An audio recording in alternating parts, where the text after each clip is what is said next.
What is up, everybody? Welcome to another episode of Limited Resources. This is episode number 239. My name is Marshall. I'm one of your Limited Resources, and joining me on the line, the Brinoceros, Brian Wong. Hey, Marshall. Just so you know, your nickname, Heroes Resolve, is thanks to auras being called pants in the old days. Heroes Resolve give +1/+5, so it gives a big butt. Therefore, Heroes Resolve is fat pants, a.k.a. what Marshall wears every day. I kind of like the calling station. The calling station. Marshall is a calling station, by the way. I am a bit of a station. Do not bluff attack into Marshall. No. He will block every time. Yeah, I do. It's like I just get the soul read and I decline. So we've got a pretty packed show this week. A lot of fun stuff to talk about. It's going to be broken up into two main sections, which I'll address momentarily. Before I do, let's talk a little bit about cardkingdom.com. Been a great response on the sleeves, deck boxes, and playmats that we have for sale there, the Limited Resources branded ones. Thank you for that. That is very cool. I talked about it last week on the show. You know, I mentioned it's not some huge money-making venture or whatever, but it does help out, and it's really cool just to get that stuff out into the public and get a chance to kind of show your colors. You know, there's a lot of ways to approach Magic. Maybe you're a casual player, maybe you're a Spike, maybe you're a nuts and bolts Spike like we are. But I think that, you know, the Limited Resources way is a logical approach, right? It's a scientific approach. It's the I want to improve at this and do it the right way approach. And when you sleeve up your deck and show other people that you take that approach, it makes me really happy, just personally to see that. I've seen them out and about at a random draft or, you know, at a GP or whatever. And I always smile when I see that because it kind of shows how you think about the game and, you know, in a lot of ways how you think about life. I mean, I've written a couple of columns about this, but many of the poker/magic things that I've learned throughout my life are applicable to that. Anyway, without going too deep, you can find all of that stuff at cardkingdom.com, along with all types of other stuff. You can sell your cards there. You can buy sealed product. You can buy singles. You can buy booster boxes, booster packs, whatever it is that you happen to need. They will have it. They will ship quickly. They will stand by their product. That's why we love them. Cardkingdom.com. Please do check them out. Yeah, our email account overfloweth with positive Card Kingdom feedback emails. We've been getting a lot lately. Yeah, it's been really cool. I mean, you know, it's important for us to hear that too, Brian, right? I mean, oh yeah, you know, like we take this stuff seriously, and when we endorse a website, you know, I've always said it. We're not saying that Card Kingdom's the only site that you can go to. There's plenty of good Magic sites out. There's also some kind of crappy ones, to be honest. But we, you know, choose to get behind this one for a reason, right? And the reason is because they deliver a solid product and we can feel comfortable recommending it. But when we get that feedback from you guys saying, you know, this happened and they fixed it, or I had a weird request and they made sure it was right. It's like, okay, we're doing it right. We're still on the right path here. And the words we're saying actually have some meaning behind them. And that means a lot to both Brian and I. Yeah, there aren't a lot of, in fact, I haven't seen a single one, but, oh, you know, I was very dissatisfied with my Card Kingdom order. I have seen, you know, it's basically 100-0 for, you know, Pro Card Kingdom. Yeah, it's pretty good. I mean, and I think that's awesome. All right, so let's talk about what we're going to be talking about this week on the show. First, I've got a quick email question. We're going to try to incorporate these in. We're going to test it out and see how it goes. We get a lot of email now, and I think that's awesome. We love getting email from you guys, and we read every single one. And we thought it would be kind of cool to try to incorporate them into the show a little bit more often than we normally do. So we're going to give it a little test run. So I'm going to read that in a second. And then also we're going to be talking about Vintage Masters. It has taken the Magic Online community by storm. And we're also going to be talking Who's the Beatdown as part of sort of our level up series, you know, our basic strategy, or maybe even more advanced strategy, I should probably say, for Magic in general. And those are always popular shows. So we're going to kind of combine the two. But before, let's talk about this email here. So Jesse via email asks, the table talk at my F&M draft goes further than the normal wow, or I can't believe this is still in the pack. It gets as far as people just telling the people next to them what colors they should be in. Am I wrong to want this changed, and how do I go about addressing it without alienating myself from my new draft group? Oh, I totally get where Jesse's coming from, because that kind of thing really bothers me. And I don't mind the, you know, oh, I'm passing you a good one, or the, you know, wink, wink, nudge, nudge, like kind of like innuendos that you kind of do at a casual draft. But when you're actually just flat out telling people which cards or which colors to take or which colors you're taking or which cards you're taking, like at that point, why are you drafting? You know, like You could just open up all the packs and just be like, I'm going to be blue-green. Okay, you take the blue-green cards. Yeah, just start a group deck building exercise rather than drafting. You know, I think part of the fun of drafting is figuring it out as you go and not having people just tell you. So I kind of think you're in a kind of a weird spot here. So basically, I would bring it up with, you know, the head judge, or if it's just run at a store, it might just be the store owner or whoever's working the draft, and kind of address your concerns to them. And the thing is, like, each store has its own culture, and if that's just the culture of the store, you might not be able to change it. You can present your argument, but if you get you know, whoever's in charge on your side, and you can kind of explain it in a rational, reasonable way, hopefully you can convince people why you want to do it. Not necessarily like, oh, you're cheating, or you don't want to be accusatory, but you want to say, hey, like, part of the fun of drafting is figuring it out and not just blurting it out. And I think, you know, if you can get them to see that side of it, you can go somewhere. But if that's just the culture of the store, I don't really know if you can change it. Yeah, I don't think you can. I think the key thing to remember about this stuff is that everybody does it differently. You're going to have to be tolerant to a point. Mm-hmm. But I think that the line is being crossed here at the store if people are, you know, the one that always gets me is when somebody says, don't take this as a signal. And then passes, you know, because right. They took some good rare and they shipped some good removal spell in the same color or whatever. And it's like, you know, man, come on. Like, you know, you're supposed to take responsibility for your picks. And I think that definitely crosses the line. So I agree. I think, Jesse, if you take it up with the store owner or maybe the sort of de facto leader of the drafters and just say, look, I don't mind chatting and you know, a little bit of trash talk here and there, but like we shouldn't be telling each other about our picks, right? There's a line here where we shouldn't be talking colors or picks or anything like that. Yeah, and I think that the tone you want to have is very calm and reasonable, and not accusatory in any way. Yeah, agreed. You definitely don't want to alienate yourself in that way. All right, so let's talk. We're going to talk Vintage Masters first. It is now out on Magic Online, and everybody's talking about it. On Twitter, It's all anybody's saying. I'm seeing all types of decks and stuff posted up on Facebook, and it's just everywhere. And for good reason. It is super fun. I've been having an awesome time with it. It's all I've been drafting since it came out. I just can't bring myself to draft Journey into Nyx since Vintage Masters has been available, because it's just like a whole nother level of awesome. Right. And okay, I have one question for you. And normally I despise this type of question. I think it's incredibly boring. But in this case, it's completely justified. Have you opened any power yet, Marshall? No, I haven't. That's a bummer. Yeah, I think I've done like 10 or 12 drafts off the top of my head. Is what I'd guess I've done. And I have not opened any. I've got some sweet stuff. Like I got like a foil Tolarian Academy and like a few other, you know, I've gotten some nice mythics. I got a balance or, you know, a few things like that that are just kind of cool. But I haven't opened up any actual power cards yet, which is a little disappointing, but also completely within the realm of possibility. As, you know, on average, you're supposed to open one up every 53 packs. Is that what it was? So if I've done 12, then I've opened, 36? Right. Yeah, I've done a bunch of sealed deck, and I have one time lock sitting in my account, which I'm going to hold on to for a very long time, I think. You're going to just hang on to it forever? Yeah, I think these things are going to appreciate. I really do. Okay. Yeah. The big question is, and we're not going to go too deep into this, but the big question is, does Vintage catch on Magic Online? Do people start playing events regularly with it? Because I think that people kind of assume that it will, and there's a chance that it doesn't. You know, if you look at the legacy, like daily events and stuff like that, they sometimes don't fire. And you only need 16 people to fire one? Like, you know, a standard one will fill up or have, you know, a few hundred people or whatever, but sometimes the legacy ones don't. And legacy is a much, much more popular format than Vintage is, you know, in general. So it's an interesting question to see, you know, if this is enough to push it into the regularly playable camp. The thing I don't know is if legacy is more popular because people can actually build legacy decks, or, you know, because is the thing that makes people play legacy because they just can't afford all the power.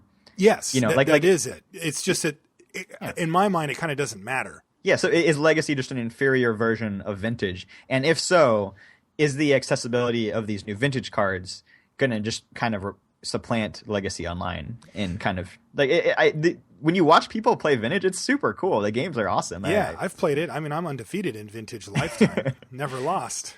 Yeah, so I don't know. Retired, but yeah, and just the collector's aspect of it too. I think power cards are just gonna I think they're gonna hold their value. But the collector's aspect just doesn't exist on Magic Online as much, right?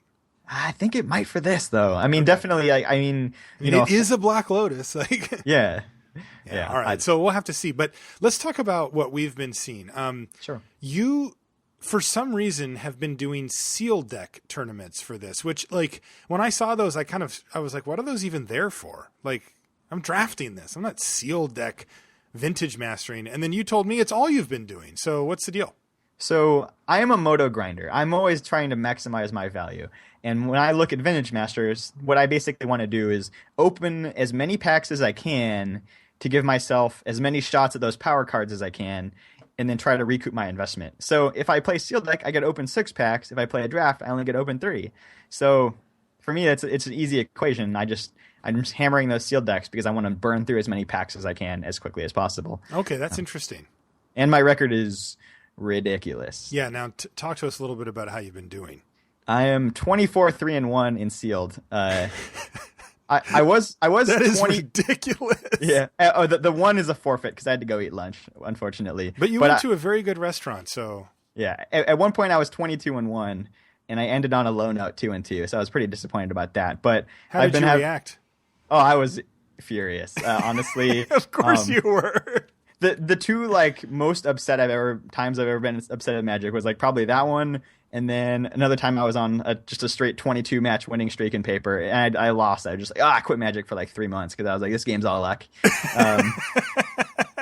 You went 2-2 in a sealed and just like rage quit. Oh yeah, it was infuriating. So I love it. I love the Brian Wong.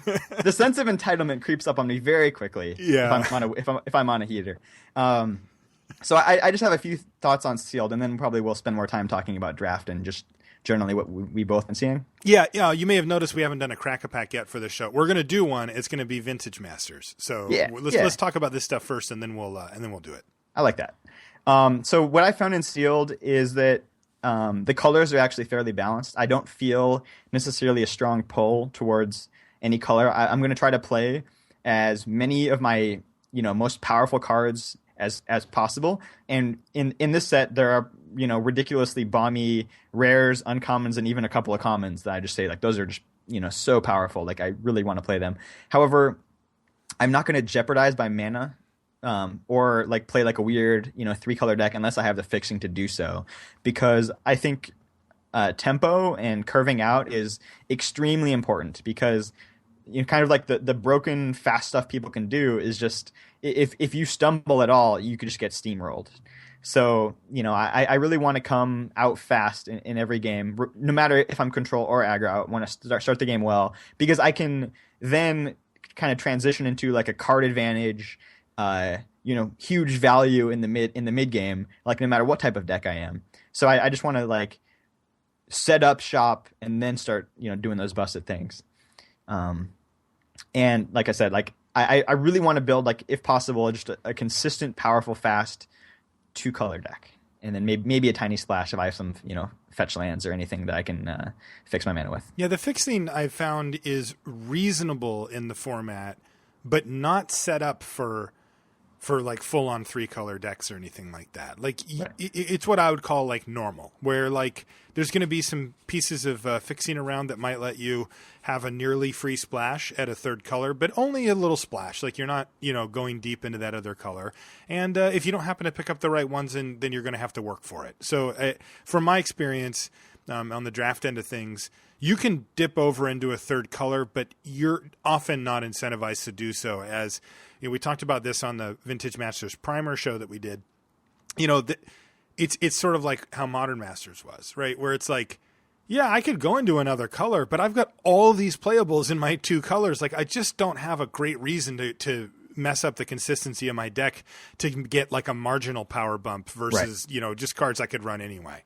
Right. Yeah, that's the thing is when you're considering a splash, you have to consider, oh, what's the on-color card I would run instead that would allow me to play a more consistent deck? And you look at the relative power of the on-color card versus the off-color card. And if it's, if your on-color card is pretty strong, like it's likely going to be in Vintage Masters, yeah, then that kind of reduces, the likelihood that you're going to want to splash. Yeah, I mean, I think a lot of times when you splash in regular set, you're taking away your 23rd card, which is usually a very mediocre card, right? It's often like maybe a borderline sideboard card, like a naturalize effect, or just like a really underwhelming creature, like just like a vanilla grizzly bears with maybe even a small downside or a small upside or whatever, just something that just doesn't have a lot of impact on the game. And you're upgrading that into the best spell, right. From another color in your pool or your pile, so that's a huge leap. But in these ultra powered up sets like this, that gap is often a lot smaller. Yeah, I agree. And the fixing is kind of weird. There's the comes into play tapped fetch lands, and then there's the comes into play tapped pain lands. Yeah. Which, I mean, if I'm splashing, I'm gonna run them, but I'm not like super excited about it. They're not. They're fine. Yeah, they right. both fall into the fine category. I would classify them as necessary evil. Yeah, agree. Like they're so unexciting compared to the kind of fixing you normally get in a cube type powered environment. Exactly. Yep. Yeah. And what's that artifact called? Mana Prism. Yeah, Mana Prism's like super boring too. Yeah, it's really boring. So you said you've been doing mostly draft. What types of decks do you like to play? So if anybody's watched my videos, I have a pet deck for Cube, which is blue-black tempo, and it's usually an aggressive deck. And basically the idea is get ahead, stay ahead. It has disruptive elements with hand disruption from black and counter spells from blue. And then it has tempo plays, where in Cube there's a lot of creatures that when you play them you get to bounce something or tap something down, or so that basically the idea is that you knock your opponent off balance, you set up an early board, and then you protect it with counter spells and or removal, and when you play something, you get a spell-like effect that allows you to simultaneously build out your board and disrupt your opponent's board. And it turns out in Vintage Masters, my deck is alive and well. And not only that, it's darn good. So most of my 10 or 12 or whatever drafts I've done so far have been that. Like, I've just immediately upon my first draft, I'm like, let's just see if it's here, because I opened my favorite Magic card, Mana War. And yeah. I'm like, well, I'm taking that. I didn't get any big money cards or anything. So I'm like, okay, Mana War, because I'm me and I'm not going to not take Mana War. And then I start picking up a couple of black cards and I'm like, well, this deck could be here. And I'm like, oh, Ophidian. I like that card. So I take Ophidian and I start kind of setting it up. And since I'm used to drafting this deck, I can see the pieces that will go well in it and the ones that won't pretty easily. And there's some of them that are actually just in cubes, like Carnophage and that kind of type of thing. And then some of them that aren't, like Fledgling Djinn, Fallen Ascari, those type of cards. And so I start piecing this thing together, and like I win my first draft, and then I win my second draft, and then lost in the second round, all with the same deck. And I'm starting to refine it and figure out what's what. But I quickly realized that it's the real deal. Like, it is absolutely a viable archetype in the format if you want it to be. And I'm loving it. Like, it is so fun to play. In fact, both of my videos for next week, so mtgoacademy.com and at gatheringmagic.com. Did you know I do videos? I do videos. I do weekly draft videos at two different sites. And they're both Vintage Masters, and they're both the same type of deck. Because I'm like, look, this is what I've been doing. So I figured I'd show the people that are interested in what I've been doing. Now, I've drafted a few other decks as well that I've had success with, but this is the one that I've really kind of focused my early energy on. And after it kind of runs its course, I'll start dipping around into other stuff. But this thing has some real sleepers in there. Paralyze. Oh yeah, that's a great tempo play right there. Man, it's good. Like, I remember the artwork. I've seen that card since I played Magic back in the 90s or whatever. and I just never knew what it did. And I read it for the first time when I was playing Vintage Masters, and I was, because, that card doesn't make the cut in Cube. So there's really no other place for me to have seen it. Nobody in Commander plays it or whatever. So I'm just like, what does this do again? I'm like, whoa, 1 mana, taps the thing down. And then if they want it to untap, they have to pay 4 colorless. And in the early stages of the game, like, there's a couple of turns where they just can't. Right. And then there's other turns where they have to make a huge decision on their upkeep, whether they want to untap their blocker or not. And yeah, it's really annoying because you have to untap it during your upkeep. Yes. So you don't get to see what you're drawing. So like I'm like, I'm not sure. Yeah, I'll untap it, and then I draw a dragon. I'm like, crap, I wanted to play the dragon or whatever. It's like it just messed me up so many times. Yeah. And that's if you even get to that stage of the game, because frequently you put Paralyze in an aggressive deck and you just kill them before before they even get untapped with it. A lot of times it's just, the best removal ever. It's black, destroy target creature, right? But even when it's not, there's like a lot of neat little tricks you can do, like Choking Tethers is in the set. And so you can wait for them to pay and then cycle Choking Tethers to tap the thing down again. Right. Which not only gets it out of the way for the turn, but also now locks them into paying it again if they want to untap it. Because one thing that people will try to do is they choose to turn when they're going to untap their blocker, and then their plan is just to leave it up forever, right? Like, I'm just going to leave it up as a blocker. I'm either going to trade the thing off or just be able to keep blocking or whatever. And, getting a card and an extra tap where you're basically locking them in for 4 more mana in a tempo deck off of Choking Tethers is fantastic. Some of the other stuff that's really good in the deck, Mesmeric Fiend is fantastic. I had a pretty funny story, Brian. So the Storm deck is absolutely a thing in Vintage Masters. And in one of my early drafts, I hadn't played against it yet. And my opponent went like island, whatever. And I played Mesmeric Fiend, and so I get to see his hand, and his hand is like Frantic Search, Island, Mind's Desire. And I'm like, well then. And he gives me the nice card, So I take his Mind's Desire, and I'm pretty confident that my Mesmeric Fiend is A, never leaving the battlefield, and B, going to get in there for 4 or 5 over the course of the game, because that Storm deck doesn't run many creatures, if any. So yeah, that ended up being like an absolute key. And but I will say, like about that matchup. So I ended up beating him, but it did take 3 games, because in the second game, my opponent, played a bunch of stuff to kind of stay alive and filled up his graveyard with random spells. And then he played Yawgmoth's Will. Yeah, that's my card. Yeah. Love Yawgmoth's Will. And he cast 5 or 6 cards from his yard, Brainstorm, a couple of rituals, a couple of Frantic Searches, and then he Temporal Fissure. It's Temporal Fissure, right? The bounce one? Yeah. That's what it's called. Yeah. He Temporal Fissured literally my whole board. And then he Mind's Desired first for 8 or whatever, and then he Temporal Fissured my entire board, and then he Tendrils me from 18 to minus 12 or whatever.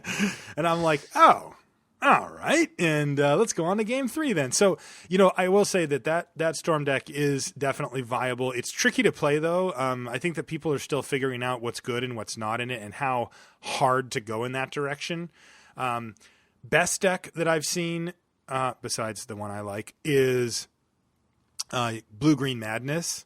Yeah. It was the headliner, it was when we did our primer show, when I wrote my article, when I went down and talked to the guys at Wizards about it a couple months ago. It was sort of the one that really just encapsulated what Vintage Masters was all about the best. And I actually kind of thought maybe it wouldn't be the best deck as a result. Like, maybe they didn't want to just be that obvious, but they were, and it is. And that deck is absolutely insane. I don't know if you saw, but Zach Hill tweeted, he's like, I want to try out another deck in Vintage Masters, but I can't stop winning with Blue-Green Madness. So, like, what am I supposed to do, Yeah, he said getting tired of going 3-0 with Blue-Green Madness. And I tweeted back at him, well, instead you could go 4-0 with Blue Green Madness and Sealed. Because my first 2 Sealed decks are both Blue Green Madness, and I went 4-0 with both of them. Like, it's the real deal, like you said. I do think in draft that it was probably the most overdrafted deck, at least for the first week, just based on the streams that I've been watching. Yeah, I think so too. I think it was the first deck that people, A, were acutely aware of, and B, realized was really good. Right. You know, it's kind of the most obvious. It's the most obvious, and I think that once somebody lost to it, they were like, okay, that's the real deal. I'm going to draft that. And then people just started doing that. Right. The other deck I've seen people have a lot of success with is just the red-white aggro deck. Yeah, red-white aggro tokens. Especially, I think Piana, the one when it attacks, all your creatures get +1/+1 until end of turn, is like a super key card in that deck. It just makes all of your token generators into like huge amounts of damage. Yeah, and the token generators are super critical too for the deck. The 2 best ones are Battle Screech and Beetleback Chief. Right. God, I live in fear of those cards. Like, because the deck I like it'll run a Chainer's Edict, it'll run Predatory Night Stalker, and those just are terrible against that strategy. And all those 1/1 flyers are just so tough to race because, like, I'm running Carnophages and stuff, and like they can just trade a couple of tokens for it or just let me take damage eventually or whatever it is. And I think can get pretty out of hand pretty quickly.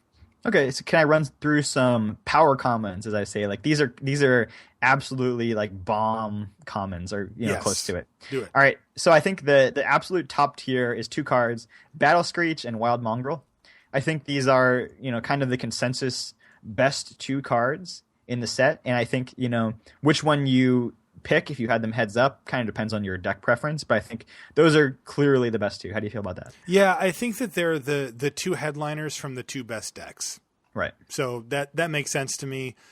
There's a couple other cards that are really knocking at the door, but maybe aren't quite there. But those 2 cards are hyper powerful, like 2 premium cards for sure. Yeah, Battle Screech is just it's like nuts. It's like a 1 card win condition. It's 4 power of flying in play for 4 mana, and it's 4 different ones. So if you have pinpoint removal, you just have no chance against it. Yeah. It's brutal. It is really brutal. And there's not a ton of ways to get through it. I mean, there's the 3 black that does 3 to everything. There's the Buzzard, so there's a few things that can deal with it in some level, but for the most part, you're just staring at a ton. I mean, it's so weird to see because the tokens get huge. It's just like the whole board gets filled up after, like, I mean, if you've ever had somebody play 2 Battle Screeches against you, it's just like, well, how can I ever win this game?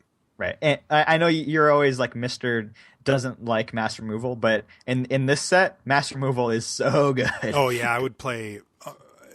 I agree 100%. Like would play most forms of mass removal here. Okay, so going down to my next tier, which are cards that I think are still kind of a step above the rest, but are not quite as good as Battle Screech and Wild Mongrel. I have Mana War and Arrogant Worm.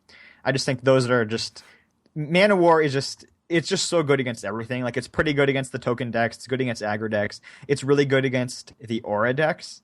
The aura deck is like pretty annoying to play against. You need to have answers to it. It's also just really good against like Roar of the Worm, or like it's so good against that type of deck. Yeah, all kinds of stuff. Or it can get a paralyze off of your creature, or there's so many insane auras, like the Gaia's Embrace and the Imperial Armor and all these things. It's just like Cloak. There's that Brindle Shoat, that thing that makes a 3/3. Yeah. There's the Elephant Guide, right? That makes a 3/3, and like Mana War is excellent at any stage of that. Like you either just bounce the thing and get it off, or you kill the token, or whatever. It's just so good. Yeah, and that's just like the best case scenario, but just like the average case scenario, which is bounce your guy. Now I block. Is so good against aggro decks. Mm-hmm. It just completely flips the tempo on them, and all of a sudden you're ahead. Yes. And usually if you're playing control, you stay ahead. And then Arrogant Worm. Arrogant Worm is just the most powerful madness card. Just 3 mana, get a 4/4 trampler into play at instant speed potentially. Just really, really good with a Frantic Search, because that gives you the 3 mana you need to cast it. Just the turn 2 Mongrel, turn 3 Arrogant Worm. That hand is nigh impossible to beat. Like it's so strong. So I think like that's the other key card in the Madness deck, and those are the best two, the Mongrel and the Arrogant Worm. For sure. And then I have a third tier of cards that can kind of go in a lot of different decks, but I think are pretty clearly like kind of like this next tier of cards. So it's some of the removal spells like Expunge, Chain Lightning, Kindle, and Chainer's Edict. And then just some like power creatures, kind of 1/8/7 stuff, like the Predatory Night Stalker I've been a pretty huge fan of. And then Beetleback Chief and Basking Rootwalla. Just like you said, Beetleback Chief is so good for the red-white aggro. And the Rootwalla, I've actually been playing like Rootwalla in like non-green decks. Maybe like I splash like a Forest and a Mana Prism and just use it because I have so many ways to discard with like the Looting Sorcerer guy or the Owl or Frantic Searches or whatever. Just getting that free thing into play is awesome. Yeah, I've noticed that there is no shortage of discard outlets just in general. Like it's not like they're focused in on one deck or whatever. They're just sort of all over the place. Yeah, I think the coolest one I did was I'm on the draw. I play turn 1 Library of Alexandria, draw up to 8 cards, and then on my end step discard and cast Rootwalla. And my opponent gave me the okay, buddy, or whatever. Because I got to get card advantage and build my board on turn 1. It's just insane. Yeah, that's stupid.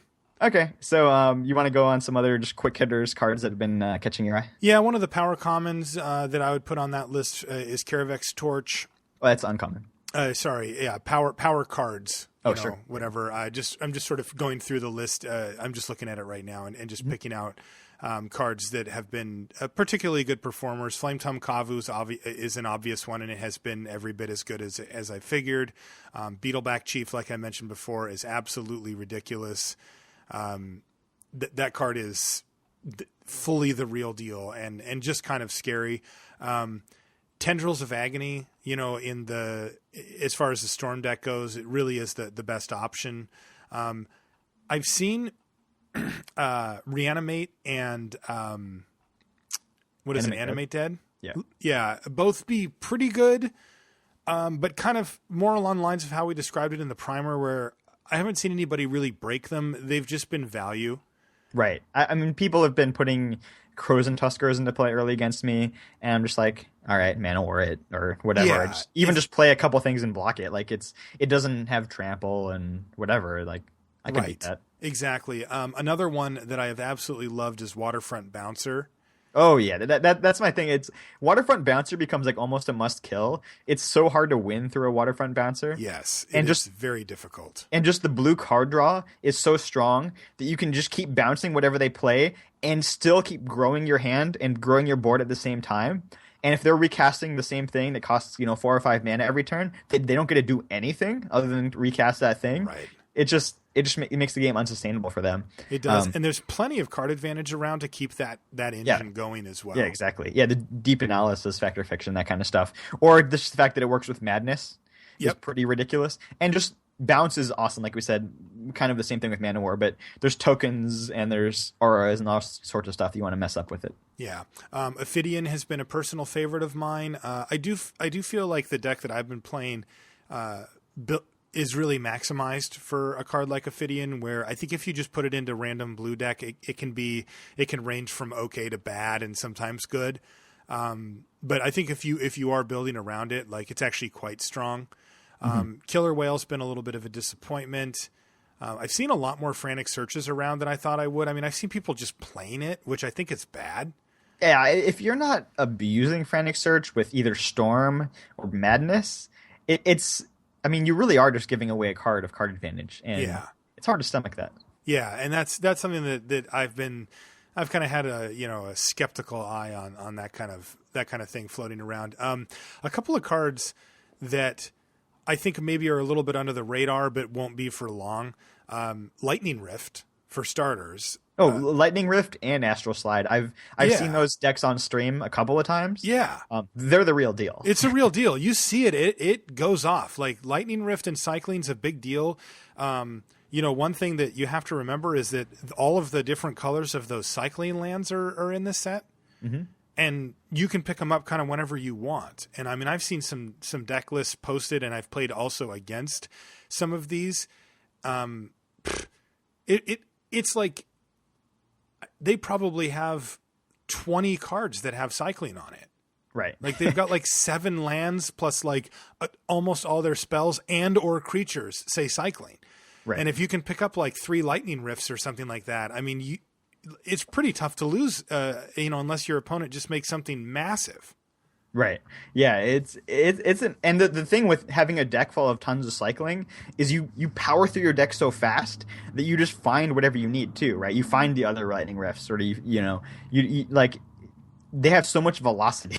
Right. It's great. And choking tethers is like an insane thing in that deck, because it's like it just stalls them a little bit by tapping their creature down, and you get to use all your cycling triggers. Exactly. And I think the thing that it's not obvious until you either play with or against the deck, if you don't have experience with it, with that cycling deck, is that it's easy to forget that cycling draws the person a card.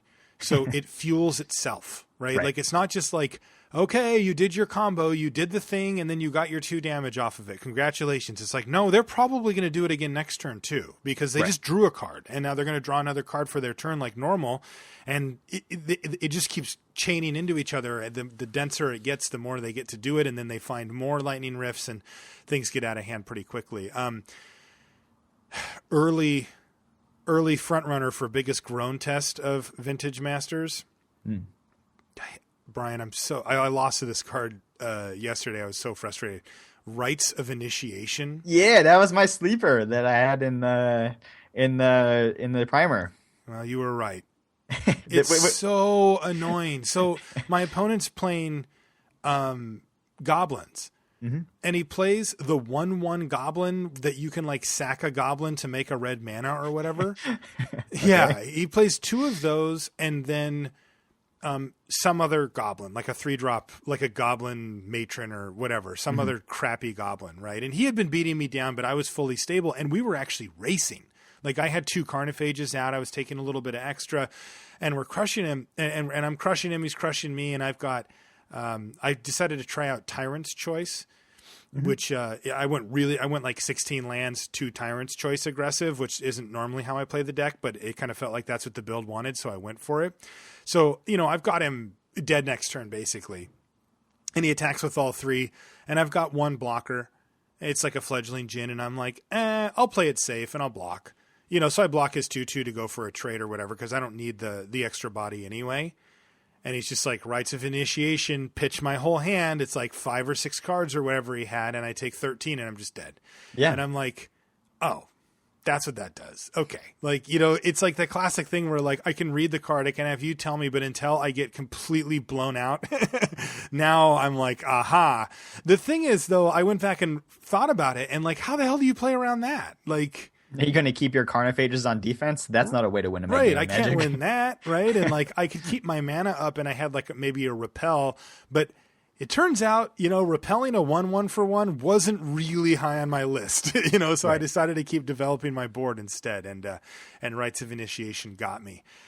So yeah, that's another one of the cards that I've kind of had my eye on. So I missed one uncommon from the power uncommons that I listed off in the primer, and I don't know how this got through me, because this has always been one of my favorite Magic cards. But Grizzly Fate. What is that one? 3 green. You put 2 bears into play. Okay, nice. But if you have Threshold, 7 or more cards in your graveyard, you put 4 bears into play instead. Right. And it also has flashback for 7 mana. So if you can dump a lot of stuff into your yard quickly, which is not too hard to do in this set, you get 8 bears from 1 card. Wow, that's insane. That's just a win condition, like very easily. And just even this like the normal scenario when you just cast it and then flash it back and you get 4 bears, that's pretty strong too. Yeah, that seems pretty nice too. Yeah, it's very, very powerful. A couple other cards that we've mentioned before, Goblin Trenches. It's insanely good. It's a format defining card. Exactly. Yeah, Goblin Trenches is pushed up the yin yang. Like it's that much power on an uncommon is like unprecedented in Magic. Like it's ridiculous. Yeah. Speaking of that, Prophetic Bolt has been excellent. I splashed it once, and it was just like Yeah, the card is just dumb. And another card that I actually found, I don't have a ton of experience with it. My only experience is in Cube, but it's Psychotog. Oh yeah, Psychotog's super cool. Yeah, Tog's the guy. Yeah, so I remember like Psychotog was like a constructed deck. Like it was the cornerstone of a constructed deck. And the way that the deck worked is you would draw lots of cards, in your card drawing spells like end up in your graveyard and you fill up your yard super fast or whatever. And then, the Psychotog can just like eat all the opposing creatures, by kind of cashing in these things from your yard. And eventually it can just kind of like threaten to just win the game. But in limited, it wasn't actually that great. Like it was just kind of hard to abuse. Like it was okay. But it basically thrives on powerful draw spells, and you actually have that in Vintage Masters because you have Deep Analysis and you have Factor Fiction, and like both of those cards like get you so much stuff in your hand and in your yard. Like Factor Fiction is like puts itself in your yard and probably 2 or 3 other cards, and then 2 cards in your hand, and it's just like, man, that just fueled your Psychotog like crazy. And it's just like an insane blocker because it just scales, just big enough to kill whatever it's blocking. It's really annoying to play against. And then when you get to the late game, it can just attack for 13 damage or whatever pretty easily. Yeah, and it's weird because it's another one that's not obvious when you first read it. It's like, okay, I can discard a card or I can remove 2 cards. But then when you realize that like you can start doing both and just making the thing huge, it's like, wait a minute, I can just move all in here. I had one turn where I had Psychotog because obviously it fits pretty decently into my blue-black list as it's not, it's on color or whatever. And I was playing against the Storm opponent, or a different Storm opponent, and I attacked with all my creatures. And I was going to get him down pretty low, and I thought, well, okay, I'll just get him down pretty low, and I'll kill him next turn. Like, he's going to need some pretty extraordinary stuff to happen to be able to get out of this. Though the Storm deck is capable, to be fair.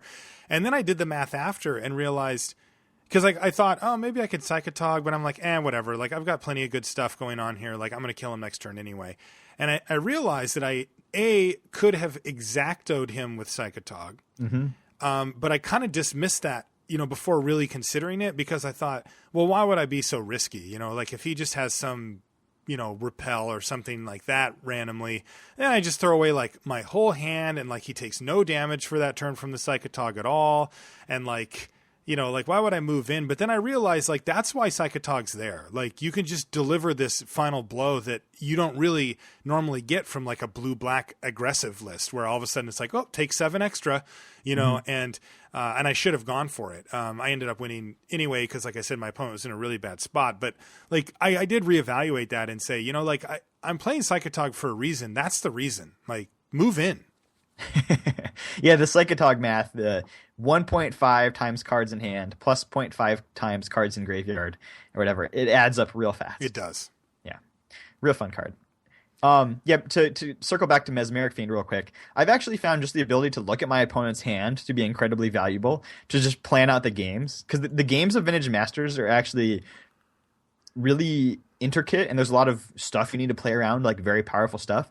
And just like knowing that my opponent does or doesn't have Exile in their hand or something like that is just crucial to how I'd play out my turn, or what are they building up to, or what board sweeper do they have, or do I need to save my removal for a certain thing, or do I need to cash in my Chainer's Edict before they cast their token maker or whatever? It's super valuable. And just like I said, tempo is so important in this set that just ripping that card out of their hand, that was going to be their 2-drop or that was going to be their 3-drop, and now they have nothing to do on that turn, can really set people back too. Yeah, I agree. I think the thing to take away is that when the power level gets as high as it is in this set, there's not a lot of wiggle room for dirtling. Like you don't get to just like take a few turns off and just have it all be okay. Like people are doing powerful stuff. And if you can't hang, then you're not going to be able to do it. Should we do a Cracker Pack? Yeah, let's move on to our Cracker Pack here. Let's see. I am generating it right now. All right, here we go. So our commons are Ophidian. Okay. Do you think I should read the cards, or we just go through it? I think you should just go through it. Normally I would say read the cards, but I really want to make sure we have enough time for our main topic. And I think that the people that are going to be playing a lot of Vintage Masters are probably going to want to familiarize themselves with the cards anyway. If there's a weird, like Ophidian's a pretty iconic card. If there's like a really obscure one, you can read it. Or like, if we open Selvala or something where it's like, what does that do again? Okay. And we're gonna say parlay, by the way. I can't do parley. Oh no! I'm sorry, I just can't. Like whether it's right or wrong, it sounds awful to me.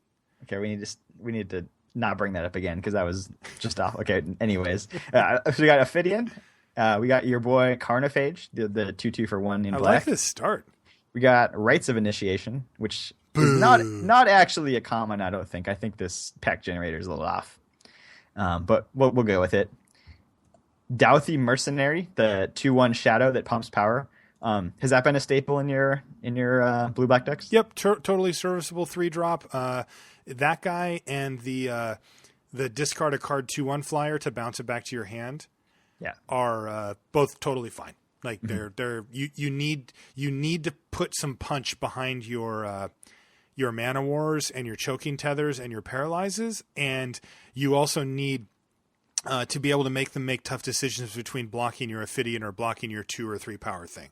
Yeah, I've kind of found that I've erred on the side of not just going all in on my mercenary and just pumping it turn after turn, and frequently it's a mistake. Like a lot of times you get up to like 6 lands, you should just like threaten to be like pump, kill you. You know, it goes so fast. Yeah. I mean, take 5 is like a big deal. Yeah.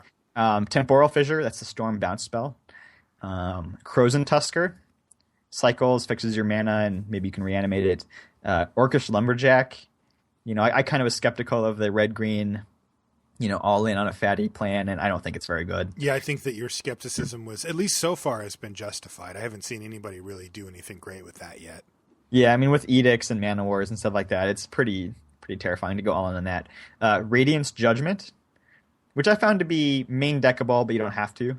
Kill a power. What is that? Kill a creature with power 4 or greater, and it also has cycling. Okay. So, I mean, like, it's pretty harmless to put in your deck. Is the cycling 3 on that, or 2? Cycling is 2 colorless. All right, good. It's fine. It's pretty good. Cabal Ritual, you're going to want that in your Storm decks. Skirk Drill Sergeant, he just basically a 2/1 for 2. Like the Drill Sergeant's ability is whenever it or another goblin dies, you can pay 3 and reveal the top card of your deck, and if it's a goblin, you can put it into play. So bad. It's almost a worthless ability, but just getting a 2-power goblin for 2 is fine because like you don't want to play an aggro deck without 2-drops, and there just aren't other good ones. Yeah, and goblins is good. Goblins is the real deal. Yes. Cloud Djinn. This is a 5/4 flyer for 6. It can only block other creatures with flying. So, doesn't seem to have a home. Yeah, it's kind of meh. Like, not a bad card, but it doesn't, like, what deck really wants a Cloud Djinn? None, it turns out. I mean, it'll make the cut sometimes here and there, but it's not like, how many Cloud Djinns did you get? It's like, whatever. Sometimes you need a 6-drop. Yeah, it's very expensive for an aggro deck, and a control deck doesn't want to play an expensive creature that can't block. So, right. Not a huge fan. Erdem Djinn. That's our 4-mana 4/5 with the minor drawback of giving one of their things Forest Walk. Pretty good, really solid. Beefy. I have no complaints about Erdem Djinn. I'll happily play that. Agree. Chimeric Idol, the 3-mana artifact, and you can tap all your lands to make it a 3/3. Yeah, that card's actually good. It's really good. Super annoying. Yeah, it's like, wait a minute. That works a lot better than I thought it would. Yeah, this is kind of like the hole in everybody's mana curve is like 3 mana. And just getting like kind of a beefer for 3 in any deck, like really good. I don't think you pretty much ever cut Chimeric Idol. Now we get to our rare and our special. We have our rare is Magister of Worth. Oh, geez. This is kind of a weird one, so I'm going to read this one fully. 4 white black for a 4/4 flyer.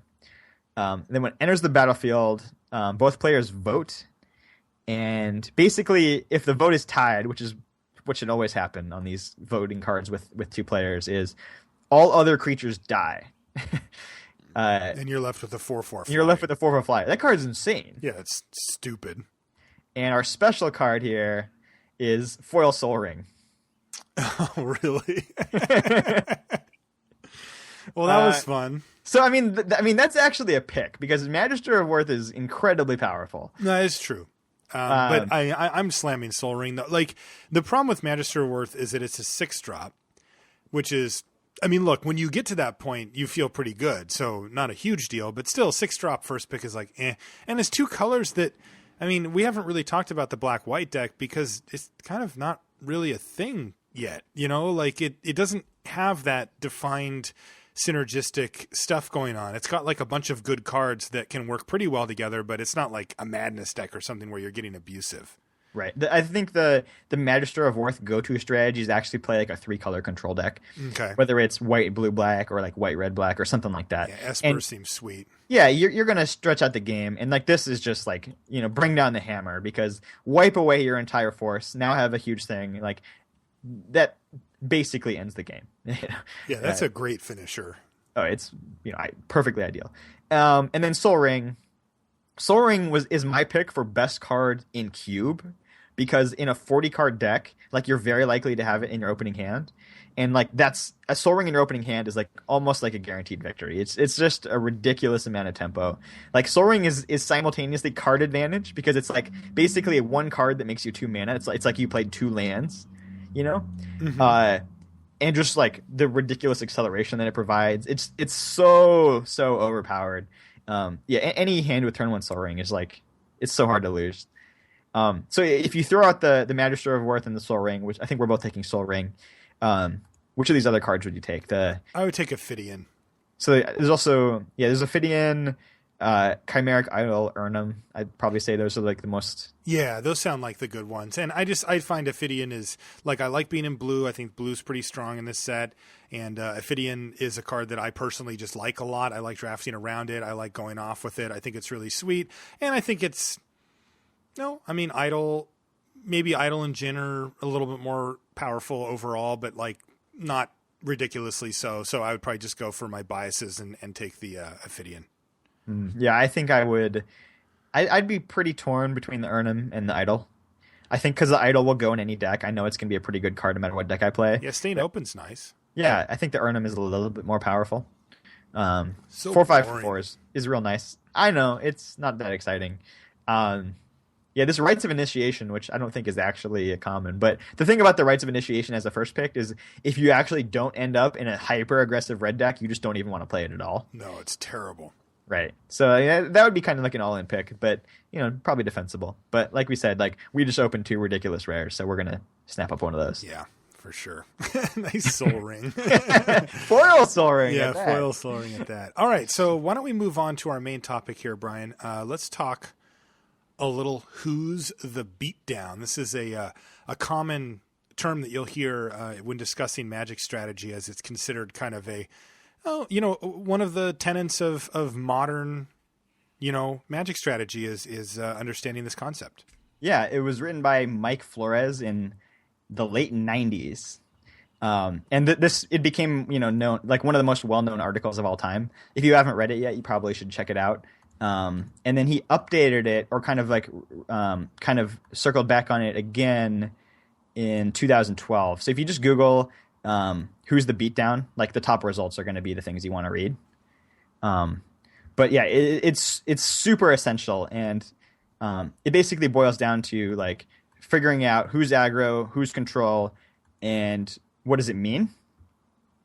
And in limited, it's very different. So Flores is primarily a constructed guy, and in constructed, Who's the Beatdown is something that you can test, right? You play this deck against another deck enough times, and you kind of know, who needs to kind of go for it and who needs to sit back, and you can learn that. But in limited, it's not quite so easy, because you're not going to know everything that's in your opponent's deck. They're not going to have a stock list, right? But you can kind of extrapolate some things from what you see. But also just as the game is progressing, or your deck may have certain tendencies, you can kind of start to get a sense for who's the beatdown and who's the control in the matchup, and it may change throughout the games or whatever. But knowing how to assign your role correctly is super important. And Flores even goes so far as to say misassignment of role equals game loss, which is if you play as the beatdown, but you should have been playing as the control, that can just make you lose the game, which I think is very true. And actually kind of was the impetus for me wanting to talk about on the show was just several of my opponents online. I've been just thinking like, wow, you're playing this game completely wrong, and it's because you think you're the beatdown in this and you're not, or vice versa. It's just so important to know, because it's going to be like that thing in the back of your mind that's going to guide all of your decisions is, do I want this game to go long or not? And if you get that wrong, that can have huge catastrophic results. Yeah, can you give us a big picture view on what that means? Like, Absolutely. I mean, just talking about like who's the beatdown. What does that entail? Like, I'm assuming, we're talking about, am I the aggressor in this particular board state or matchup or whatever? Am I the one who's trying to kill you first? Right. But what is that? Like, there's a lot more to it than that as far as like how things play out and how you actually, approach the game.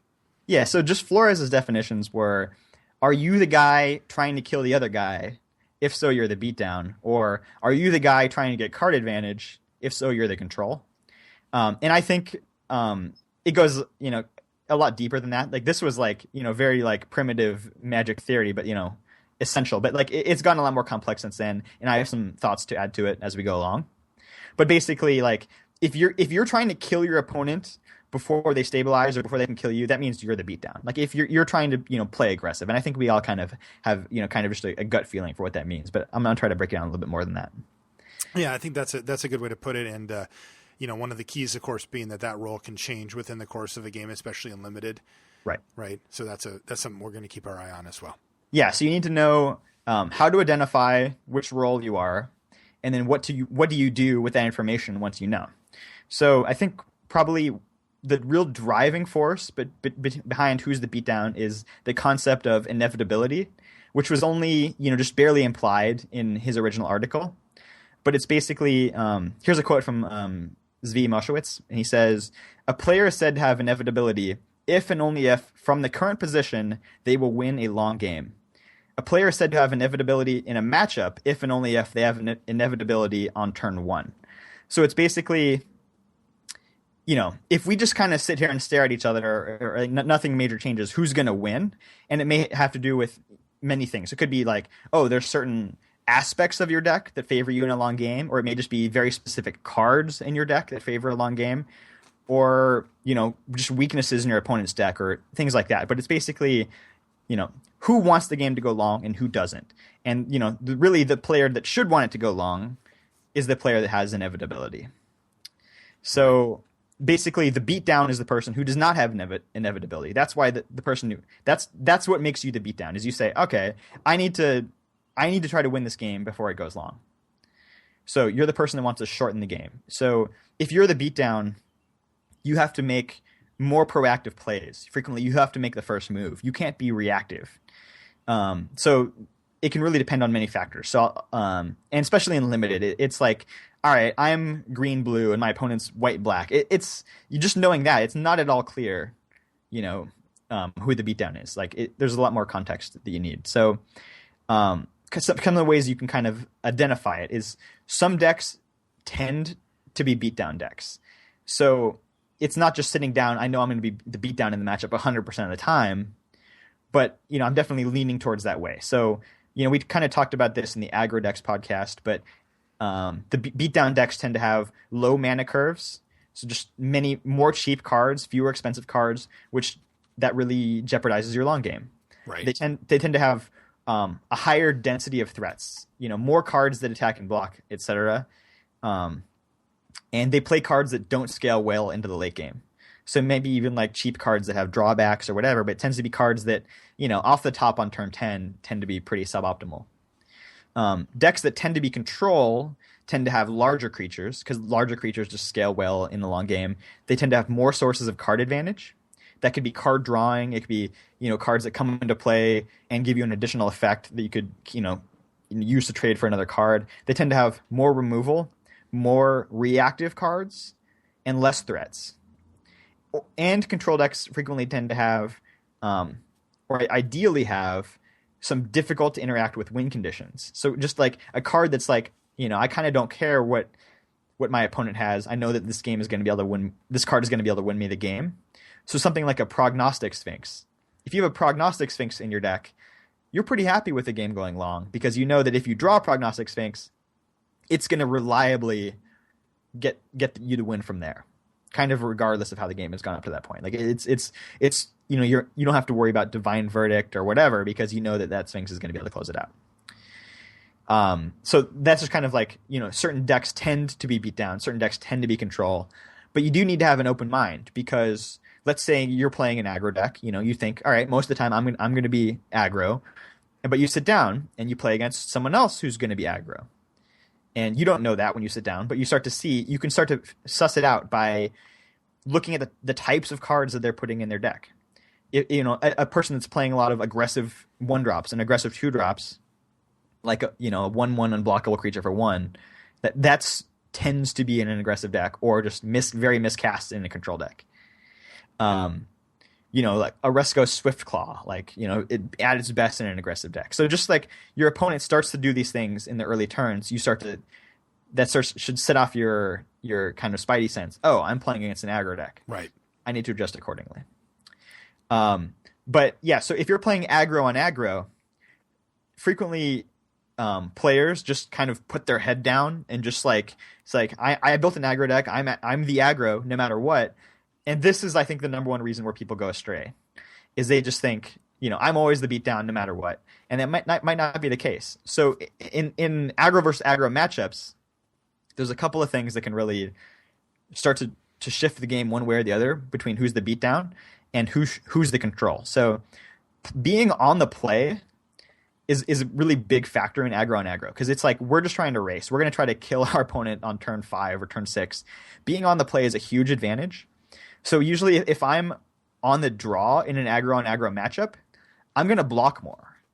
You're going to kind of start by assuming that you might be more likely to be in the control. Exactly. So there are a couple reasons for that. One is like my ability to kill my opponent before they kill me, aka the beatdown philosophy, is severely weakened by being on the draw. Like my opponent just gets to attack first. My opponent gets to cast their things first. Like that's a huge disadvantage for me. The other thing I have going for me is being on the draw, I get 1 extra card in my hand, which is card advantage. And we said card advantage is kind of what makes you want to play control. Because if you just trade off a lot of cards for their cards, you're the last man standing with 1 card in your hand, and hopefully that card can win you the game, right? Sure. So the other thing, it could just be, all right, I just see how my draw is shaping up versus their draw. Do I need to shift, downshift, play more defense, become the control player, or do I become the aggro player? So this is the real life example that really wanted me to make this show. But I'm on the play. I'm playing an aggressive red-white deck. My opponent is on the draw playing an aggressive white-blue deck. So I go first. I play a land and pass. My opponent plays an island on turn 1, plays the 1/1 unblockable. Wow, okay. Short stalker? Yeah, short stalker. That's a clear signal that my opponent's trying to play aggro, because that's a very aggressive creature, right? On my turn, I play a 2/1 trampler, and then my opponent's turn, he attacks me with his 1/1 unblockable and plays nothing on turn 2.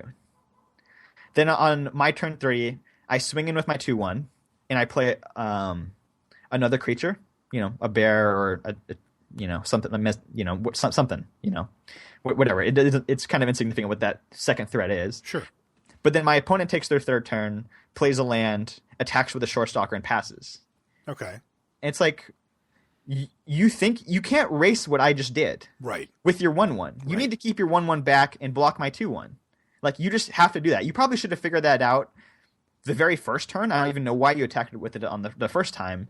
But you need to realize that just because you built your deck to be aggressive doesn't mean you're going to be the beatdown every single game. You have to see, oh, this game is shaping up.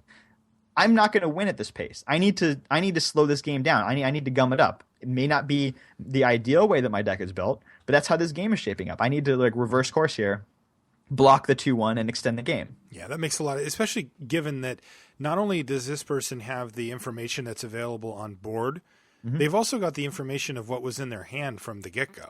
Right. And if they knew that they had no 2-drop and no 3-drop that was going to affect the board, making that trade as early as possible seems like the best play. Right. And I think this was either game 2 or game 3 of a match. So at this point, my opponent was informed that I was also playing a very aggressive deck.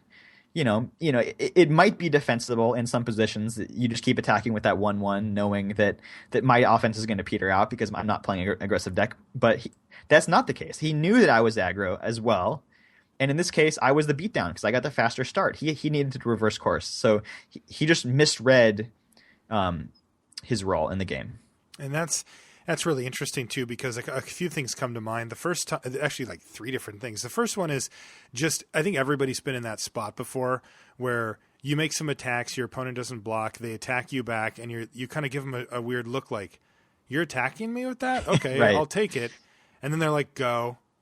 And you're like, oh, they must have some plan I'm not aware of. And you're like, attack with my guys. They're like, sure, take 6. And you're just like, okay, play this thing. They're like, okay. You're like, go. And they're like, all right, draw my card. And you're just like, wait a minute. Like, Right. what just happened here? Like, I'm kicking the crap out of you. How are you attacking me? Right? Like, for something. The next thing that comes to mind that you'll see pros mention this. I mention this a lot as well when I'm doing coverage, which is these sort of microtransactions that happen during the course of a game, which is, maybe a situation where, let's say, Brian, you've got 3-2 on the board and your opponent has a 2-2, and you attack with your 3-2, right?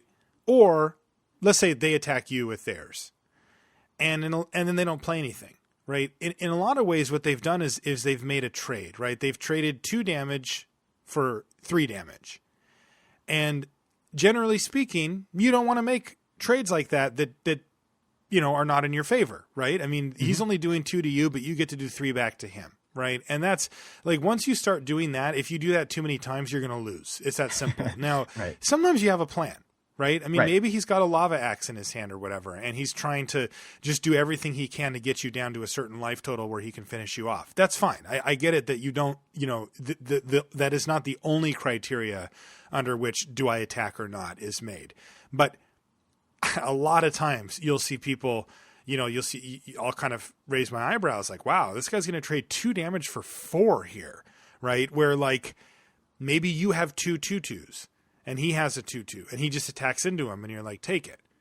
And then doesn't have a follow-up play. Right. And he takes 4, right? And it's like, well, he just essentially traded 2 damage for 4 damage. And like, while there are hands and situations where that can actually work out for him or her, a lot of times it doesn't. And I think being aware of that will help you, just the awareness of like, well, if I attack here, I'm doing 2, but I'm taking 4, like that's probably not good. And then it all of a sudden will get you into this mind state where you're like, do I have a way to win if that continues?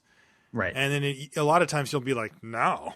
So you're like, okay, well, I'm not going to attack then, right? Right. So go, and then, Right. And you've successfully now downshifted and changed gears from being, because the most common time when this happened, Brian, it happens, and this is what took me a while to get over to when I was first learning, is I have a 2-drop and I've attacked you with it for 3 turns, and now this scenario comes up, right, where you're at 12 or whatever.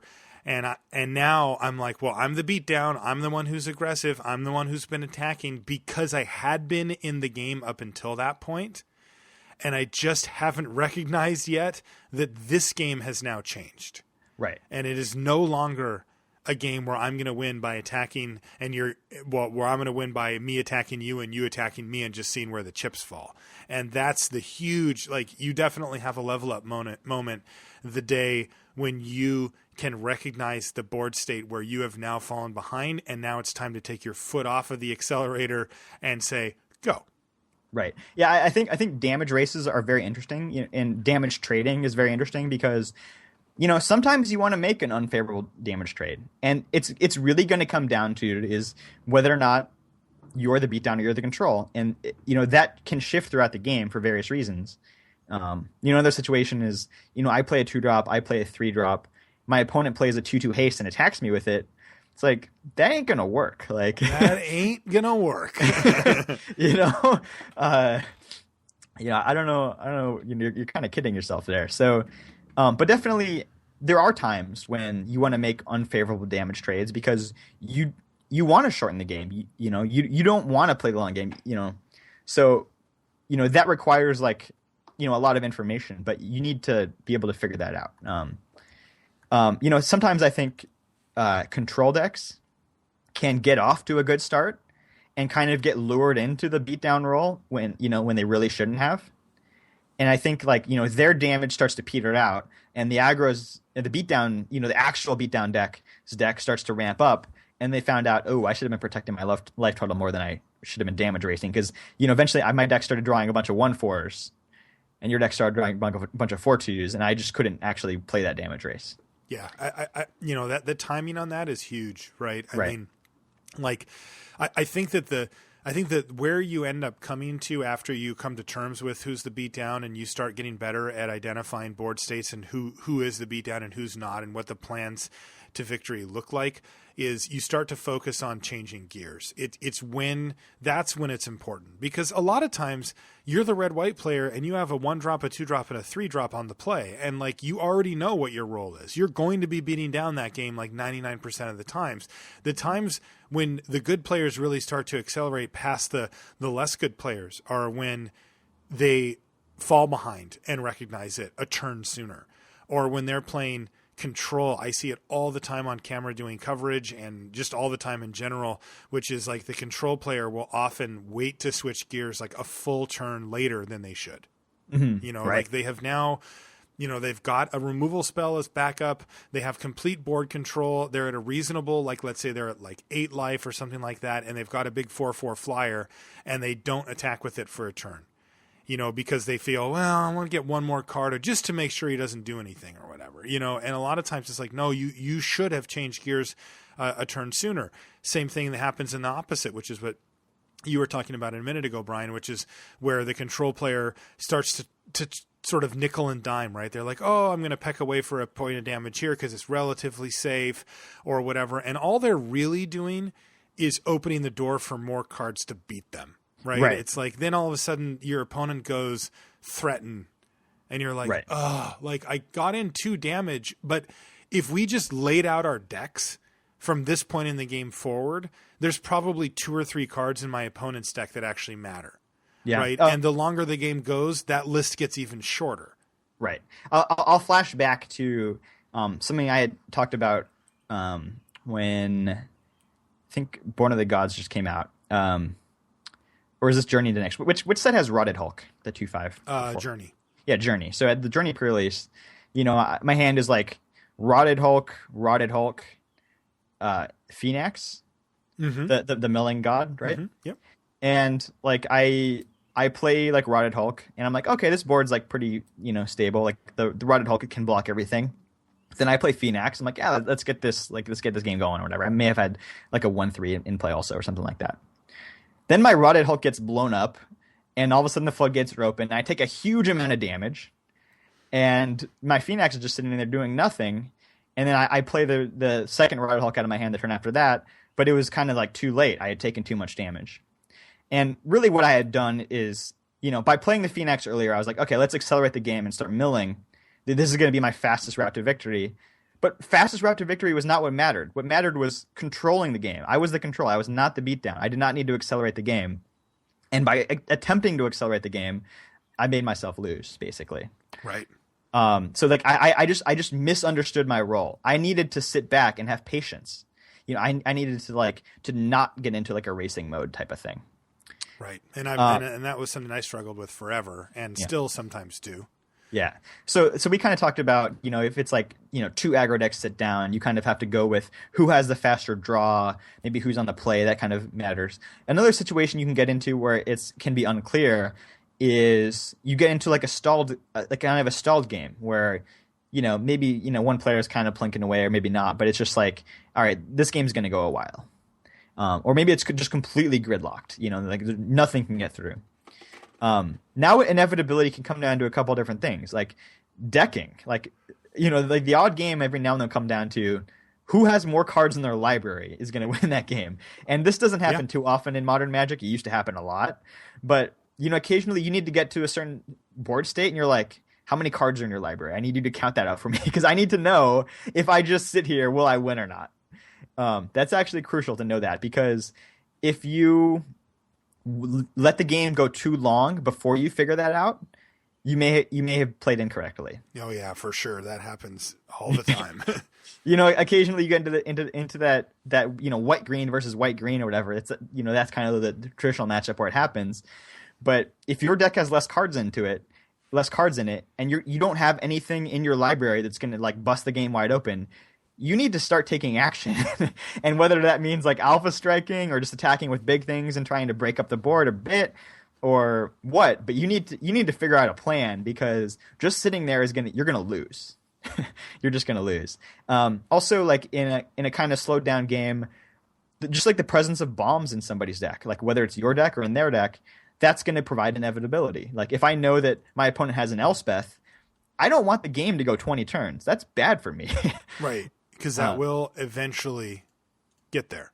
Right. So I just having my opponent having certain cards in their deck makes me the beatdown, because I need to shorten the game, and their goal is to extend the game. Whether or not they know it. But basically, I at least want to play my role correctly. Now, definitely, like, you might not have perfect information. You might not know what's in your opponent's deck, but you can at least start to gain some confidence in your role assigning based on what's in your deck and what you've seen from them. And sometimes I think if you're playing against a pretty good player and you have confidence in their skill level, and it kind of feels like they should be attacking me, but they're very patient. Why is that? They might be drawing towards one of those cards, and that could be a tell that my opponent wants the game to go long because they feel very confident they're going to win if it does. So that's why they're not taking the 5 damage for 2 damage trade or that type of thing. Right. Not necessarily because they're afraid of what I have or might do to them, but just because they know that the long game favors them. Right. And especially if you're playing against a good player who is doing that for a reason. Like they're not just dirtling around for no reason. They have an idea of what they're trying to do. Definitely like a lot of lesser players might not start attacking when they should because they couldn't figure it out. They didn't figure it out, or they were scared of a card that they didn't even know what the card was, but like they were just afraid to attack, or they just forgot to attack or whatever. You're like, okay, then you should not use that as a tell. But you playing against somebody that you have a lot of confidence in, that this is a capable player, you need to start trying to figure out, why are they doing this? And you might notice that they're slow playing the game on purpose. So once we figured out, kind of in the matchup or just in the state of the game that we're at, who's the beatdown and who's the control? Like, what do we do with that information? Yeah, that's a big question. So it's like, if you're the control, basically your goal is to extend the game because you figured the long game favors you. That's why you're the control. So what I tend to do is I trade off my creatures more aggressively, which is, you attack me with like kind of a lame 2/1, and I have a 2/2 with, some upside on it. Like, I'm more likely to just block there and just say, all right, like, just keeping your creature off the board, keeping my life total higher is going to help me in the long run, rather than take the damage and attack you back. So I'm more likely to trade on defense, even if I think my creature's better. I am more likely to decline a positive damage trade. So it might be, you attack for 2 and I can swing back for 4. Well, if I'm going to win the long game regardless, like, that damage trade doesn't necessarily favor me, and I'd rather just, make that block and not do that. Alternately, you can, if you feel like you're the control, you can also use your life total as a resource. Now, you need to be a little careful with this, depending on what you think your opponent might have, because your opponent has direct damage to your face, or tap down your whole team or whatever. You need to protect your life total so those things don't kill you. But you might say, like, okay, I feel like if undisturbed, my opponent's going to need a pretty special card to beat me. I can just save that removal spell for when they play that special card. And I can kind of afford to, be a little more picky with my removal than I would be in the other seat. And I'll talk about why when I talk about beatdown. Yeah, you see this with counters a lot as well. Right, absolutely. Yeah, if you've ever watched a high-level player have a counter spell in their hand and their opponent plays like, maybe even a powerful 5-drop, but it isn't necessarily more powerful than what's on the board, you'll often see them say, okay, even though like a worse player would just be like, oh, that card's good, I'm countering that. Right. Because the reason is that, when you have a spell as powerful as a counter spell, when the game's going late and you know that the longer the game goes, the better it is for you, then like I said, there's a very small subset of cards that truly matter. And you're going to save your counter spells for the ones that you can't deal with on the board. Right. So you have to kind of ask yourself, like, is that card going to tip the scales out of my favor? Is that going to make me no longer inevitable to win the game? And if it's not, then, you might just kind of take it easy and save your counter, save your removal, etc. Yeah, and that's generally happens after you stabilize, when you're looking to actually make that whole long game thing happen. Right. You'll also see the same type of players counter anything. Like if it's like turn 3 and they decided not to play anything on their turn and leave up counterspell, they're like, I'm just countering whatever he plays. Right. Because that's the play that can extend the game. Exactly. Right. So alternately, if you're the beatdown, which means you don't want the game to go long, you want to try to kill them before they stabilize or kill them before they kill you, you need to play more proactively. You can't take kind of like a wait and see approach. So, one of the things that I do, and it's kind of like one of the things that I think makes me a strong player, is I'm more inclined to bluff for damage, which is, I don't think my hand is very strong, and I don't think a long game favors me. I think I'm a pretty big dog in a long game. I'm just going to attack my 2/2 into your 2/3, even though I have no trick, because if you take the damage, that 2 damage might be the difference between me killing you or not. However, if you block and my guy dies, like maybe I was going to lose that game anyways because, like I was stonewalled. Like if this game goes too long without me damaging you, I'm just going to lose anyways. That's kind of the plight of the beatdown player is every single turn the game goes without you, getting ahead is just like your chances just go lower and lower and lower until you can't win anymore. Right. So I kind of take more risky plays, more like high variance plays, kind of like those bluff attacks, or, I kind of think, well, if they block this way, it's kind of bad for me, but if they block this way, it's great for me, depending on like the trick in my hand or whatever. And I'll kind of play towards, the great potential. I'm more likely to trade damage instead of block. So even if I know that I'm the beatdown and I'm not like, misassigning my own role here, my opponent attacks me with a 2/2, I'm just going to take it and swing back with my 2/2. And it's very possible that I take the damage and my opponent plays a bigger thing and I can't attack anymore. It could happen, but that's a risk that I'm willing to take if I need to shorten the game. Right. Like if blocking is only going to extend the game, and if I know extending the game is going to make me lose, then I don't want to do that. Exactly. The other thing beatdown players have to do is you kind of just have to cash in your removal. As soon as your opponent plays something that's like too big to get through, you just have to kill that thing and keep trucking. Whereas let's say the control player has a good start, has a beatdown start, and then their opponent plays Fellhide Minotaur, and that blocks both of their 2/2s. They don't have to use Lightning Strike or whatever it is to kill that Fellhide Minotaur. They can sit back and save that Lightning Strike for Kragma Warcaller or something that's more threatening to them, because they don't have to attack. They can sit back and extend the game. But the beatdown player has to use that Lightning Strike there and has to keep attacking. So that's kind of knowing your role, is kind of knowing how to, dole out your removal spells. Right. The beatdown player really has to know their outs and how to set them up. And we talk about this a lot in the aggro podcast, so probably you can revisit it there. But it's like, kind of as the game goes longer and longer, the scenarios that you win are getting more and more unlikely. But if they still exist, you need to pick one of them and kind of just like be like, I'm going all in towards that one situation. Whereas the control player doesn't necessarily have to do that. Like they just need to try to stabilize and say, all right, I'm the control for a reason. Like I'm going to win the game as long as I live. And kind of the last thing I have to say about beatdown decks is the thing that is like more than any other thing that makes them lose is if you keep a reactive hand. Like you keep that hand that's like 4 lands, 3 removal spells, and you're playing against a deck that you can't afford to go long against. Well, you have no avenue towards beating your opponent anytime soon. And the fact that you can kill some of their stuff is nice, but the game is gonna go long. The game's gonna go 7, 8 or more turns unless you get very, very lucky. So that's like the nightmare scenario where the hand looks great. If you're a control deck and your hand is 4 lands, 3 removal spells, you're great. You're happy. Yes. But if you're the beatdown deck, like you almost can't keep that. Like, definitely like there are matchups where I will just ship that hand. Yeah, because you have no pressure whatsoever. Yeah. And I think, like maybe to pull up like a Vintage Masters example, like if I know my opponent's deck has, like a bunch of like Goblin Trenches or some card that's definitely going to win a long game, I'm not going to keep that 3-bolt 4-land hand against them. That's horrible. Like that exerts no pressure upon them whatsoever. And like I'm just going to lose. I need to mulligan and hope to get a more aggressive hand.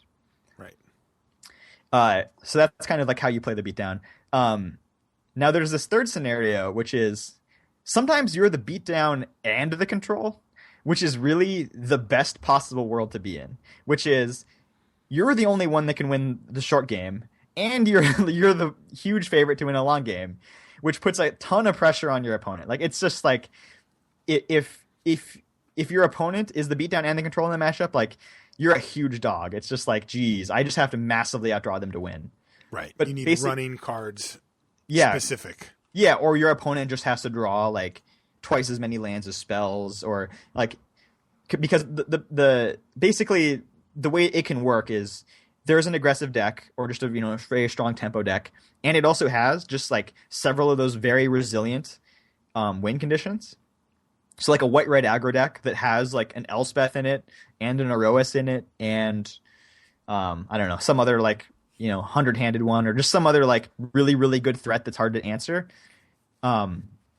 Sitting back against that deck and just extending the game is just going to make you lose.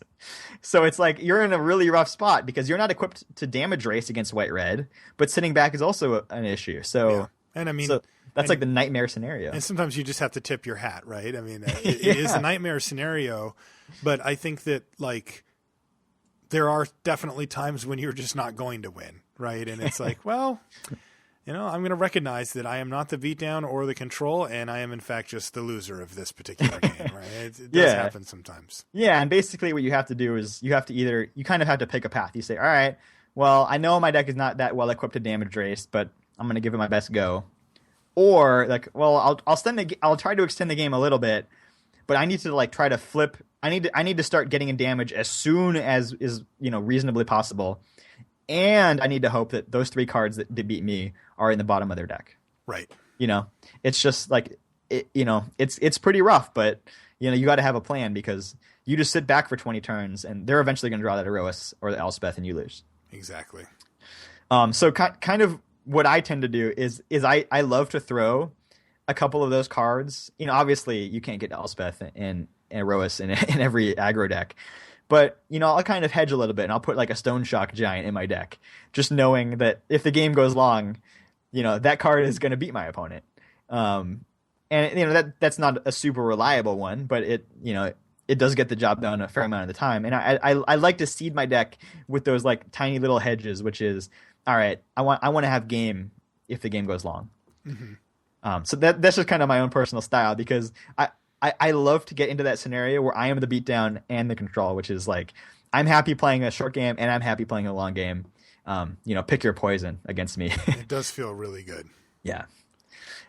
So Goblin Trenches might be the perfect example in Vintage Masters because white-red is an aggressive deck, but that card just wins any long game. You get up to like 8 lands in play, you cast Goblin Trenches, like your opponent's dead. They're dead. Yeah, there's just nothing. There's only a couple of cards in the whole set that can deal with it, and even then, they have to have it right away. Yeah. And also, you can play around a bunch of it by end step, making a bunch of goblins. The thing's just dumb. Yeah, incredibly powerful. Yeah. But basically, because Goblin Trenches provides inevitability, which is the name of the game for deciding who's beatdown and who's control, is who's going to win the long game. Right. So basically, Goblin Trenches can give even the most aggressive red-white deck inevitability, which it doesn't normally have. Exactly, and it's an enchantment, which is like most decks don't have ways to kill enchantments. It's traditionally the most difficult to deal with permanent type is enchantment. Right. Of the ones that you see in limited.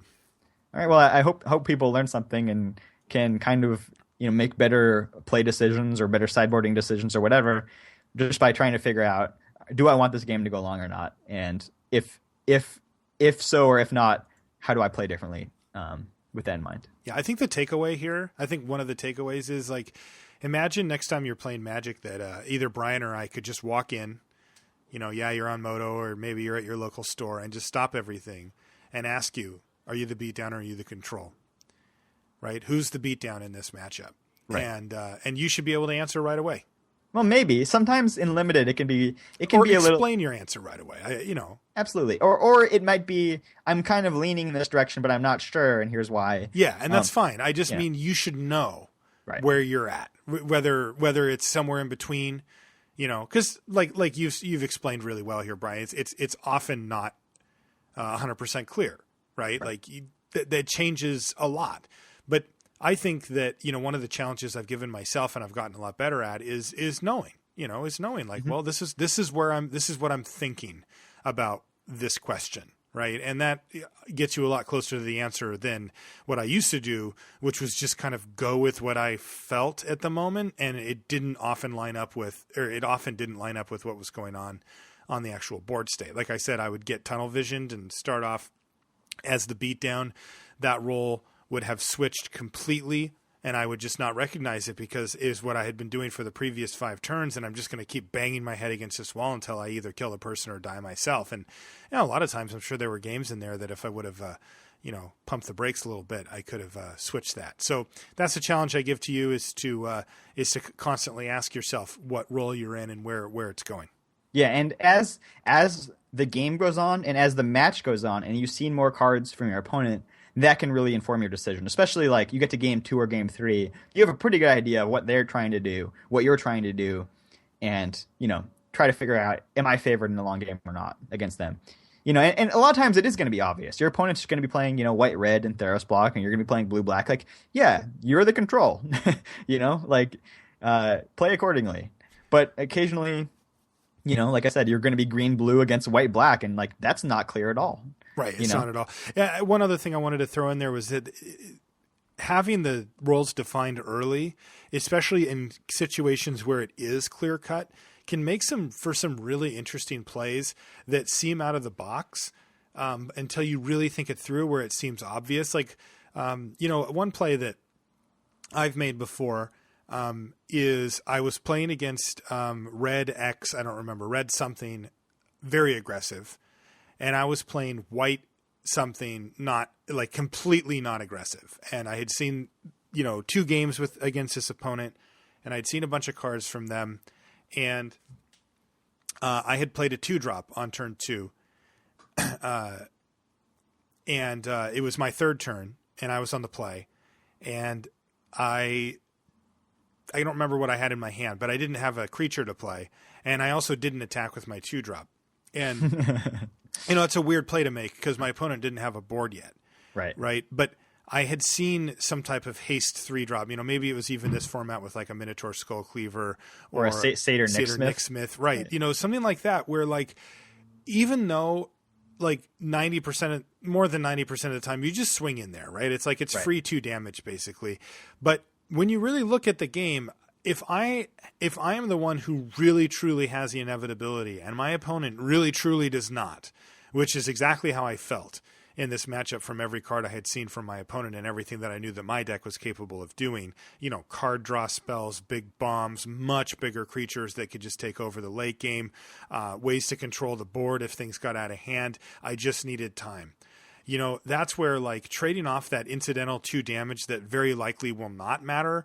Once I finally do get my game plan going, my opponent just doesn't have the tools to deal with what I'm able to do in the late game, versus the chance of taking 4 damage from a Skull Cleaver or the chance that he gets to kind of go off with a Satyr Nicksmith or whatever is kind of a no-brainer, right? It's just like, no, I'm not attacking. Like even if it's only a 10% chance that he has one of these plays, if the game goes long, I win. Like this is just an if-then statement. If game goes long, then I win, right? So I just need to do anything I can in this scenario to make that happen and to give myself the absolute best chance of that happening. And that means taking what would normally be a crappy odds scenario where it's like 90% of the time I give up just 2 free damage here. Normally I'd be like, I'm going to take the 2 free damage, right? But here, when things are clear cut, you can actually lead yourself to make these weird decisions, which I feel are correct, imagine watching that on stream. Oh, apparently he forgot to attack with his 2-drop. Awkward, right? And because it just looks weird. But like there are definitely times when the roles get defined in such a way that you're able to sort of transcend the normal play and really be able to dial in on what's correct, even if it doesn't look that way. Yeah, I think like Magic, kind of strategy can kind of like boil down to like 3 different levels. And like the first level is just like, do you just kind of like understand what the board state is? Do you understand like, if I block their 2/3 with my 2/2, my guy dies and their guy lives, like they're just like the basic understanding. Or my opponent has a creature that taps to prevent damage, so I shouldn't block there, or or he has a first striker or something. Right, that kind of thing. And then there's like tactics. which is like, oh, like, here's the exact right time to cast my lightning bolt if I want to kill my opponent's thing. It's either during my turn or it's during their upkeep, or it's, save it for their combat step or whatever. That's kind of like tactics. And then there's strategy, which is like a huge, like, overarching, like, definitely Who's the Beatdown fits in strategy, which is kind of like the entire game plan that shapes all of your other decisions. And you make your tactical plays within the realm of strategy, right? So it's like your decision to, like, not attack. And I think maybe, like, if you had Omen Speaker, like a 1/3 or something like that, 1 damage if you're the control deck is so meaningless compared to, like, the advantage they get if they hit you with a Satyr Nixmith, that, like, you just say, like, there's no way that 1 damage is going to be the difference between me winning or losing. Like, I'm the control. I'm just going to sit back and avoid the chance that they have it. And I think that really falls under strategy, where it's like knowing your place in the game helps you make that decision. And on those incredibly poignant and well-said words, we will wrap up this episode. Hopefully you've enjoyed it, and hopefully you've learned something from it. If you want to let us know, you can do so by sending us an email. You can do so. lr@lrcast.com is the address for that. If you'd like to follow Brian and I on Twitter, great place to ask a question. Or is it Brian and me? I always get that mixed up. Anyway, you can ask us questions about grammar or other things on Twitter. Marshall_LR and Brian_LR are our names on there. So real easy to find us on there and say hi. Highly recommend doing that if you're into Magic, by the way. Not necessarily just for Brian and I, but for the Magic community in general. There's a lot of really great follows. The R&D guys are all in there.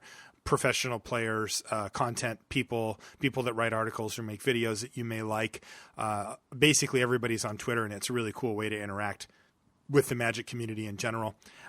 If you'd like to join the clan, we have a limited resources clan on Magic Online. It opens you up to the LR Cube, which I talked about last week.